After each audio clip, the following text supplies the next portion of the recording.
നമസ്കാരം. ഈ വരുന്ന നിയമസഭാ തെരഞ്ഞെടുപ്പിൽ ബി.ജെ.പിക്ക് എന്ത് സംഭവിക്കും? കേരള ജനത ഒരുപോലെ അറിയാൻ ആഗ്രഹിക്കുന്ന ഒരു കാര്യം അതാണ്. ബി.ജെ.പി ഇഷ്ടപ്പെടുന്നവരും ബി.ജെ.പിയെ ഭയക്കുന്നവരും ഒരുപോലെ ആരധികാരത്തിൽ വരും എന്നതിനൊപ്പം പ്രാധാന്യത്തോടെ ബി.ജെ.പിക്ക് സംഭവിക്കുന്നതിനെക്കുറിച്ചുള്ള പ്രവചനങ്ങൾ നടത്തിക്കൊണ്ടിരിക്കുന്നു. ബി.ജെ.പി കഴിഞ്ഞ തവണത്തെ പോലെ കച്ചി തൊടില്ല എന്ന് വിശ്വസിക്കുന്നവരാണ് ബി.ജെ.പി വിരുദ്ധരിൽ ഏറെയും. എന്നാൽ അവർക്കും ആശങ്കയുണ്ട് ബി.ജെ.പിയുടെ നീക്കങ്ങൾ എത്തരത്തിൽ മുമ്പോട്ട് പോകുമെന്ന കാര്യത്തിൽ. അവരുടെ മുൻപിലുള്ള ജീവിച്ചിരിക്കുന്ന ഉദാഹരണമാണ് സുരേഷ് ഗോപി. ബി.ജെ.പിക്ക് ഏറ്റവും അധികം സ്വാധീനമുള്ള ജില്ലയല്ല തൃശ്ശൂർ. എന്നിട്ടും ഏതാണ്ട് 75,000 വോട്ടിൻ്റെ ഭൂരിപക്ഷത്തിൽ ഒരു പാർലമെൻറ്റ് മണ്ഡലത്തിൽ ജയിച്ചു എന്ന് വന്നാൽ ബി.ജെ.പി എടുക്കുന്ന തന്ത്രങ്ങൾ, നീക്കങ്ങൾ അത് പേടിപ്പിക്കേണ്ടതാണ് എന്ന് കരുതുന്നവരാണ് ബി.ജെ.പി വിരുദ്ധർ. പ്രത്യേകിച്ച് നിയമസഭാ തെരഞ്ഞെടുപ്പിൽ ബി.ജെ.പിക്ക് തിരുവനന്തപുരത്തും കാസർഗോഡും പാലക്കാട്ടും പത്തനംതിട്ടയിലും തൃശ്ശൂരിലുമൊക്കെ കൃത്യമായ നീക്കങ്ങൾ നടത്തിയാൽ വിജയിക്കാനുള്ള അടിത്തറ രൂപപ്പെട്ടിരിക്കുന്നു എന്ന് അവർ തിരിച്ചറിയുന്നു. അതുകൊണ്ട് തന്നെ ബി.ജെ.പി എത്ര സീറ്റ് നേടും എന്നതിനെക്കുറിച്ചുള്ള ചർച്ചകൾ എല്ലായിടത്തുമുണ്ട്. ബി.ജെ.പിയുടെ തെരഞ്ഞെടുപ്പ് പ്രചരണം തികച്ചും വ്യത്യസ്തമായ രീതിയിലാണ്. ശബരിമലയിലെ സ്വർണ്ണമോഷണം അടക്കമുള്ള വിഷയങ്ങളിൽ പോലും ആവേശം ബി.ജെ.പി കാണിക്കുന്നില്ല. സർക്കാരിനെതിരെ ബി.ജെ.പി ആഞ്ഞടിക്കുന്നില്ല. തികച്ചും വ്യത്യസ്തമായ ഒരു മോഡൽ, ബദൽ മോഡലാണ് ബി.ജെ.പി പരീക്ഷിക്കുന്നത് എന്നർത്ഥം. തൃശ്ശൂരിൽ വിജയിച്ചത് അതേ മോഡലായിരുന്നു. അതുകൊണ്ട് തന്നെ രാജീവ് ചന്ദ്രശേഖർക്ക് അതിന് സാധിക്കും എന്ന് അവർ വിശ്വസിക്കുന്നു. തൃശ്ശൂർ മോഡൽ പരീക്ഷണമാണ് രാജീവ് ചന്ദ്രശേഖരെ ഇവിടെ ഇറക്കാൻ പോലും കാരണം. ഇതിൻ്റെ ഏറ്റവും നാടകീയമായ ഒരു പരിസമാപ്തിയായിരുന്നു 2020 സഖ്യം. ബി.ജെ.പിയും 2020 സഖ്യത്തെ ഇപ്പോഴും കേരളത്തിലെ മാധ്യമങ്ങൾ BDJS സഖ്യം പോലെ മറ്റൊരു സഖ്യമായി മാത്രമാണ് കരുതുന്നത്. എന്നാൽ അങ്ങനെയല്ല. BDJS എന്ന തുഷാർ വെള്ളാപ്പള്ളിയുടെ പാർട്ടിയുമായി ബി.ജെ.പി സഖ്യത്തിൽ ഏർപ്പെട്ടെങ്കിലും ആ സഖ്യം ഒരിക്കലും വർക്കൗട്ട് ചെയ്തിട്ടില്ല. ഇക്കഴിഞ്ഞ തദ്ദേശ സ്വയംഭരണ തെരഞ്ഞെടുപ്പിൽ BDJSനെ 2-3 സീറ്റിൽ കൂടുതൽ കിട്ടിയിട്ടുണ്ടെന്ന് തോന്നുന്നില്ല കേരളം മുഴുവൻ. അപ്പോൾ പിന്നെ നിയമസഭയുടെ കാര്യം പറയേണ്ടതുണ്ടോ? BDJS എന്ന് പറയുന്ന രാഷ്ട്രീയ പാർട്ടി ഒരു ദല്ലാൾ പണി നടത്തുന്ന പാർട്ടിയാണ് എന്നാണ് കേരളീയ സമൂഹം വിലയിരുത്തുന്നത്.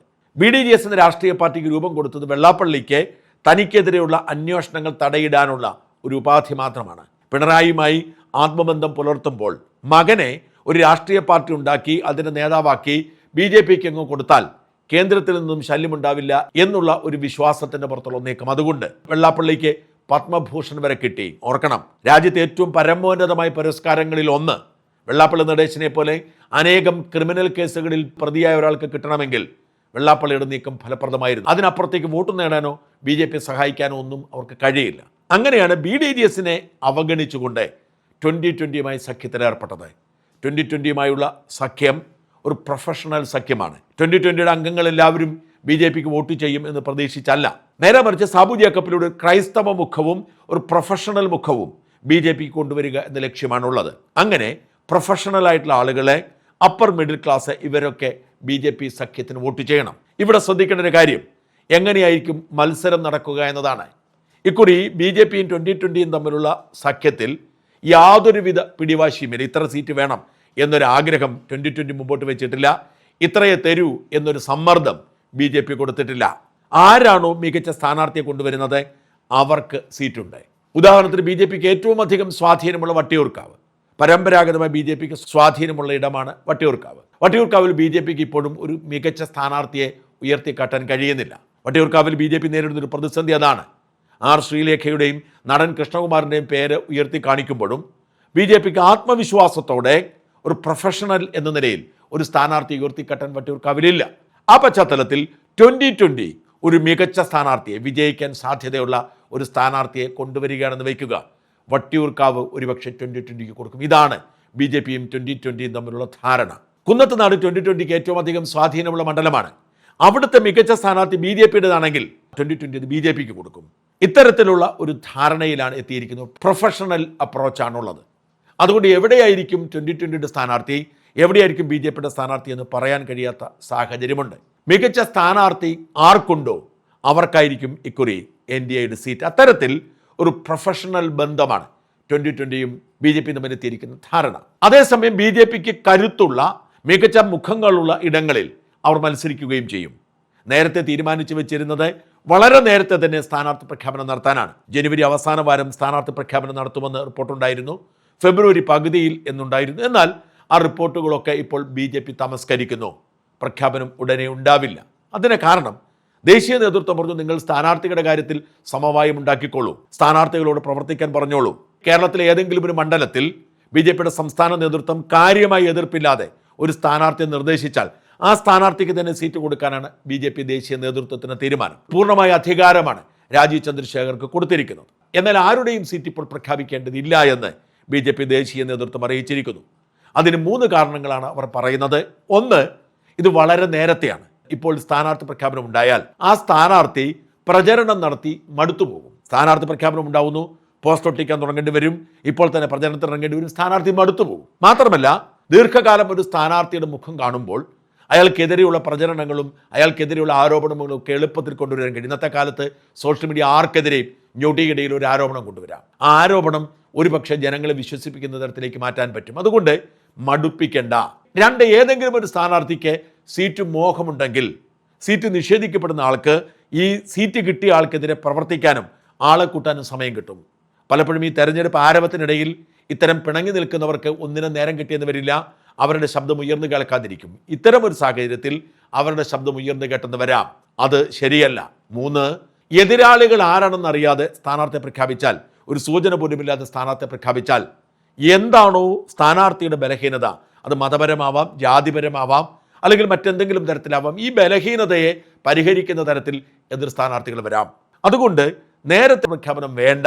അതേസമയം മത്സര സാധ്യതയുള്ളവർ, കൃത്യമായ ധാരണയുള്ളവർക്ക് തെരഞ്ഞെടുപ്പ് പ്രചരണം ആരംഭിക്കാം എന്നാണ് BJP ദേശീയ നേതൃത്വം അറിയിച്ചിരിക്കുന്നത്. എന്നാൽ പല സീറ്റുകളിലും സ്ഥാനാർത്ഥി നിർണയം ഏതാണ്ട് പൂർത്തിയായി കഴിഞ്ഞിരിക്കുന്നു. ചിലരുടെ കാര്യത്തിൽ മാത്രമേ ആശയക്കുഴപ്പമുള്ളൂ, ചില മണ്ഡലങ്ങളിൽ മാത്രമേ ആശയക്കുഴപ്പമുള്ളൂ. ഉദാഹരണത്തിന് നേമത്ത് രാജീവ് ചന്ദ്രശേഖർ തന്നെയായിരിക്കും സ്ഥാനാർത്ഥി എന്ന കാര്യത്തിൽ തർക്കമില്ല. അവിടെ മറ്റൊരു സ്ഥാനാർത്ഥിയെ ആരും ഉയർത്തിക്കാട്ടുന്നില്ല. നേമമാണ് BJPക്ക് ഏറ്റവും കൂടുതൽ വിജയസാധ്യതയുള്ള മണ്ഡലം. കാരണം അവിടെയാണ് ഒരിക്കൽ BJP വിജയിച്ചത്. അവിടെ രാജീവ് ചന്ദ്രശേഖർ തന്നെ മത്സരിക്കണമെന്നും ധാരണയിലെത്തിയിരിക്കുന്നു. അതുകൊണ്ട് തന്നെ നേമത്ത് മറ്റൊരു സ്ഥാനാർത്ഥിയില്ല. അതേസമയം BJPക്ക് ഏറ്റവും കൂടുതൽ സാധ്യത പരിഗണിക്കപ്പെട്ടിരുന്ന 2ാമത്തെ മണ്ഡലമായ വട്ടിയൂർക്കാവിൽ ഇപ്പോഴും അവർക്കൊരു തീരുമാനമെടുക്കാൻ കഴിഞ്ഞിട്ടില്ല. വട്ടിയൂർക്കാവിൽ BJPക്ക് വലിയ അടിത്തറയുണ്ട്. പക്ഷേ ഉയർത്തിക്കാട്ടാൻ പറ്റിയൊരു മുഖം വട്ടിയൂർക്കാവിൽ BJPക്ക് ഇല്ല. ശ്രീലേഖ സ്ഥാനാർത്ഥിയാക്കാനായിരുന്നു നേരത്തെ മുതലുള്ള ആലോചന. എന്നാൽ ശ്രീലേഖ മടി കാണിക്കുന്നു. മാത്രമല്ല, ശ്രീലേഖ അല്പം അച്ചടക്ക ലംഘനം കാണിക്കുന്നുണ്ടെന്ന് പരാതി പാർട്ടി പ്രവർത്തകർക്കിടയിലുണ്ട്. പ്രത്യേകിച്ച് ഡൽഹിയിലെ യാത്രയിലൊക്കെ പോവാതിരുന്നതിൽ ഒരു അസ്വസ്ഥത പാർട്ടി പ്രവർത്തകർക്കിടയിലുണ്ട്. അതുകൊണ്ട് തന്നെ ശ്രീലേഖയെ പരിഗണിക്കുന്നത് മാറ്റിവെക്കും. അങ്ങനെ വരുമ്പോൾ ഇപ്പോൾ പരിഗണനയിലുള്ള ഏറ്റവും പ്രധാനപ്പെട്ട പേര് കൃഷ്ണകുമാറാണ്. കൃഷ്ണകുമാറിൻ്റെ വിജയസാധ്യത അത് BJP പരിഗണിച്ചുകൊണ്ടിരിക്കുന്നു. പകരം ആരെയെങ്കിലും കൊണ്ടുവരണോ എന്ന ആലോചന പോലുമുണ്ട്. എന്തുകൊണ്ട് ശോഭാ സുരേന്ദ്രനെ വട്ടിയൂർക്കാവിൽ മത്സരിപ്പിച്ചുകൂടാ എന്ന് ചോദിക്കുന്നവരുണ്ട്. BJPയുടെ ഏറ്റവും വലിയ ഫയർ ബ്രാൻഡ് ലീഡർ ശോഭാ സുരേന്ദ്രനാണ്. ശോഭാ സുരേന്ദ്രന് വിജയസാധ്യതയുള്ള മണ്ഡലത്തിൽ മത്സരിക്കാൻ കൊടുക്കണമെന്ന കാര്യത്തിൽ ധാരണയായിട്ടുണ്ട്. അതുകൊണ്ട് തന്നെ നിയമം കഴിഞ്ഞാൽ ഏറ്റവും കൂടുതൽ സാധ്യതയുള്ള മണ്ഡലം എന്ന നിലയിൽ വട്ടിയൂർക്കാവിൽ ശോഭാ സുരേന്ദ്രനെ പരിഗണിക്കണം എന്ന് പറയുമ്പോഴും ഒരു ആശങ്ക രൂപപ്പെടുന്നത് സിറ്റിംഗ് MLA VK പ്രശാന്തും ശോഭാ സുരേന്ദ്രനും ഈഴവ സമുദായത്തിൽപ്പെട്ടവരാണ്. അങ്ങനെ വരുമ്പോൾ മുരളീധരനെ വട്ടിയൂർക്കാവിൽ കോൺഗ്രസ് പാർട്ടി സ്ഥാനാർത്ഥിയായി നിൽക്കുമെന്നും നായർ ധ്രുവീകരണം ഉണ്ടാകുമെന്നും ആശങ്കപ്പെടുന്നുണ്ട് BJP. ഏറ്റവും വലിയ നായർ മണ്ഡലങ്ങളിൽ ഒന്നാണ് വട്ടിയൂർക്കാവ്. പരമ്പരാഗതമായി വട്ടിയൂർക്കാവിൽ നായർ സ്ഥാനാർത്ഥികളെയാണ് നിർത്തി വന്നിരുന്നത്. അവിടെ ഒരു മാറ്റമുണ്ടാക്കിയത് CPM ആണ്. CPM അത് വിജയിച്ചു. അതുകൊണ്ട് തന്നെ ശോഭാ സുരേന്ദ്രൻ വട്ടിയൂർക്കാവ് കൊടുക്കണമെന്ന് പറയുമ്പോഴും ഒരു നായർ ധ്രുവീകരണം മുരളീധരൻ അനുകൂലമായി ഉണ്ടാവും എന്ന ആശങ്ക ഈ തീരുമാനത്തെ വൈകിപ്പിക്കുന്നു. അതുകൊണ്ട് തന്നെ ശോഭാ സുരേന്ദ്രന്റെ സീറ്റിന്റെ കാര്യത്തിൽ തർക്കം തുടരുകയാണ്. നേരത്തെ ശോഭ ഫോക്കസ് ചെയ്തിരുന്നത് കായംകുളമാണ്. എന്നാൽ ശോഭയ്ക്ക് വിജയസാധ്യതയുള്ളതുകൊണ്ട് കായംകുളത്തേക്കാൾ വിജയസാധ്യതയുള്ള ഒരു സീറ്റ് കൊടുക്കണമെന്ന് ദേശീയ നേതൃത്വം നിർദ്ദേശിച്ചിട്ടുണ്ട്. മാത്രമല്ല, കായംകുളം തനിക്ക് വേണം എന്ന് തുഷാർ വെള്ളാപ്പള്ളി ആവശ്യപ്പെട്ടിട്ടുണ്ട്. തുഷാർ വെള്ളാപ്പള്ളി കായംകുളത്തെ സ്ഥാനാർത്ഥി താനാണ് എന്ന തരത്തിൽ പ്രചരണവും ആരംഭിച്ചു കഴിഞ്ഞിരിക്കുന്നു. ഈ പശ്ചാത്തലത്തിൽ കായംകുളത്തു നിന്ന് ശോഭാ സുരേന്ദ്രനെ മാറ്റുകയാണെങ്കിൽ എവിടെയായിരിക്കും പരിഗണിക്കേണ്ടത് എന്ന ചോദ്യത്തിന് ഉത്തരം ചെന്നെത്തുന്നത് പാലക്കാടാണ്. BJPക്ക് പാലക്കാട് മികച്ച സ്ഥാനാർത്ഥിയില്ല. കഴിഞ്ഞ ഉപതെരഞ്ഞെടുപ്പിലെ സ്ഥാനാർത്ഥിയായിരുന്ന കൃഷ്ണകുമാർ മലമ്പുഴയിൽ മത്സരിക്കുമെന്ന് ഉറപ്പായിരിക്കുമ്പോൾ സ്വാഭാവികമായും ശോഭാ സുരേന്ദ്രൻ്റെ പേര് പാലക്കാടേക്ക് എത്തും. എന്നാൽ പാലക്കാട് ശോഭ വിരോധികളുണ്ട്. പാലക്കാട് ഗ്രൂപ്പ് വൈരം ശക്തമാണ്. ശോഭയോട് ശക്തമായ എതിർപ്പുള്ള പ്രാദേശിക നേതൃത്വത്തിൽ ഒരു വിഭാഗം എങ്ങനെ പ്രതികരിക്കും എന്നതാണ് പ്രശ്നം. എന്നാൽ ദേശീയ നേതൃത്വത്തിൻ്റെ മേൽനോട്ടത്തിൽ ശോഭാ സുരേന്ദ്രനെ പാലക്കാട് മത്സരിപ്പിച്ചാൽ ഇത്തരം എതിർപ്പുകളെ മറികടന്ന് വിജയം ഉറപ്പാക്കാൻ കഴിയും എന്ന് കണക്കാക്കപ്പെടുന്നുണ്ട്. പ്രത്യേകിച്ച് കോൺഗ്രസ് പാർട്ടിക്ക് രാഹുൽ മാങ്കൂട്ടത്തെ പ്ലേസ് ചെയ്യാൻ കഴിയാത്ത സാഹചര്യമുള്ളപ്പോൾ, കോൺഗ്രസിൽ ചില ഭിന്നതകൾ രൂക്ഷമാകുമ്പോൾ ശോഭാ സുരേന്ദ്രൻ പാലക്കാട് മത്സരിച്ചാൽ ജയിക്കുമെന്ന് വിശ്വസിക്കുന്നവരുടെ എണ്ണം ഏറെയാണ്. മറ്റ് പല മണ്ഡലങ്ങളിലും സ്ഥാനാർത്ഥികൾ ഏതാണ്ട് ഉറപ്പിച്ച് പ്രവർത്തിക്കുന്നു. ഏറ്റവും പ്രധാനപ്പെട്ടത് മുരളീധരൻ മത്സരിക്കുമെന്ന് ഉറപ്പായിരിക്കുന്ന കഴക്കൂട്ടമാണ്. ശബരിമല മോഷണവുമായി ബന്ധപ്പെട്ട് കടകംപള്ളി സുരേന്ദ്രൻ്റെ പേര് ചർച്ചകളിലാവുന്നു. മറ്റനേകം ആരോപണങ്ങളിൽ കടകംപള്ളി പെടുമ്പോൾ വലിയൊരു വികാരം കടകംപള്ളിക്കെതിരെ രൂപപ്പെട്ടു വരുന്നുണ്ട് ഹിന്ദു വിശ്വാസികൾക്കിടയിൽ. കോൺഗ്രസ് പാർട്ടിക്ക് കഴക്കൂട്ടത്ത് ഒരു പ്രതീക്ഷയുമില്ല. ഡോക്ടർ SS ലാൽ കഴിഞ്ഞ തവണ അവിടെ മൂന്നാമതെത്തി. ലാലിൻ്റെ വിജയം ഉറപ്പിക്കാൻ വേണ്ടി മറ്റൊരു മണ്ഡലം തേടുകയാണ് കോൺഗ്രസ് പാർട്ടി. വി മുരളീധരൻ ആവട്ടെ ഒരു സൈലന്റ് കില്ലറായി അറിയപ്പെടുന്ന നേതാവാണ്. ആറ്റിങ്ങലിൽ കഴിഞ്ഞ ലോക്സഭാ തെരഞ്ഞെടുപ്പിൽ മുരളീധരൻ നടത്തിയ മുന്നേറ്റം ആരും പ്രവചിച്ചതല്ല. മറ്റ് പല മണ്ഡലങ്ങളെക്കുറിച്ചും പറഞ്ഞപ്പോഴും ഒരു സർവേയിലും മുരളീധരൻ്റെ ഇത്രയും വലിയ മുന്നേറ്റം ആരും പ്രവചിച്ചില്ല. കൃത്യമായ രാഷ്ട്രീയ പ്രചരണം അറിയാവുന്ന മുരളീധരൻ കഴക്കൂട്ടം പിടിക്കാനുള്ള എല്ലാ നീക്കങ്ങളും നടത്തുന്നു. കഴക്കൂട്ടത്ത് മുരളീധരൻ ജയിക്കും എന്ന് വിശ്വസിക്കുന്നവരുടെ എണ്ണം നിയമം പോലെ തന്നെ BJPക്ക് ഇക്കുറി ഉറപ്പുള്ള മണ്ഡലമായി കഴക്കൂട്ടം മാറിക്കഴിഞ്ഞിരിക്കുന്നു. കഴക്കൂട്ടത്ത് അത്രമാത്രം ശാസ്ത്രീയമായ അടിത്തറയിട്ടുള്ള പ്രവർത്തനമാണ് വി മുരളീധരൻ നടത്തിക്കൊണ്ടിരിക്കുന്നത്. മറ്റൊരു മുതിർന്ന നേതാവായ PK കൃഷ്ണദാസ്, നമുക്കറിയാം BJPയുടെ രണ്ട് പക്ഷമായാണ് അറിയപ്പെടുന്നത്. കൃഷ്ണദാസ് പക്ഷവും മുരളീധര പക്ഷവും. സുരേന്ദ്രൻ അടക്കമുള്ള മറ്റാരുടെയും പേരിൽ അങ്ങനെ ഒരു പക്ഷമില്ല. അങ്ങനെ ഒരു പക്ഷത്തിൻ്റെ തന്നെ തലവനായ കേരളത്തിലെ ഏറ്റവും ശക്തനായ നേതാക്കളിൽ ഒരാളാണ് PK കൃഷ്ണദാസ്. കൃഷ്ണദാസ് തിരുവനന്തപുരംകാരനല്ലെങ്കിലും കഴിഞ്ഞ കുറേ കാലമായി കാട്ടാക്കട മണ്ഡലം തെരഞ്ഞെടുത്ത് അവിടെ തന്നെ കേന്ദ്രീകരിച്ച് പ്രവർത്തിക്കുകയാണ്. ഇക്കഴിഞ്ഞ ലോക്സഭാ തെരഞ്ഞെടുപ്പിൽ കാട്ടാക്കടയിൽ വലിയ മുന്നേറ്റമുണ്ടായത് PK കൃഷ്ണദാസിന്റെ വിജയസാധ്യത വർദ്ധിപ്പിക്കുന്നു. കൃഷ്ണദാസ് തന്നെയായിരിക്കും കാട്ടാക്കട എന്ന് ഉറപ്പിച്ചിട്ടുണ്ട്. ശക്തമായ അടിത്തറ ഒരുക്കി മുമ്പോട്ട് പോയിക്കൊണ്ടിരിക്കുന്നു. അടുത്ത ഏറ്റവും സുപ്രധാനമായ മണ്ഡലം മഞ്ചേശ്വരമാണ്. BJP ഏറ്റവും ആദ്യം ജയിക്കുമെന്ന് കണക്കാക്കപ്പെട്ടിരുന്ന മഞ്ചേശ്വരമായിരുന്നു.